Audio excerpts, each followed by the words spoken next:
Want to launch a campaign that actually gets results? Whether it's for a product launch, brand awareness, or lead generation, here's how to create a campaign that delivers real success.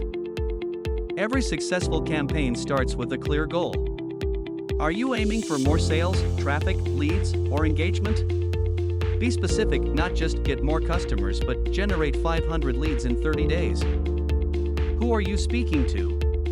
Define your audience by age, interests, behavior, pain points, and where they hang out online or offline.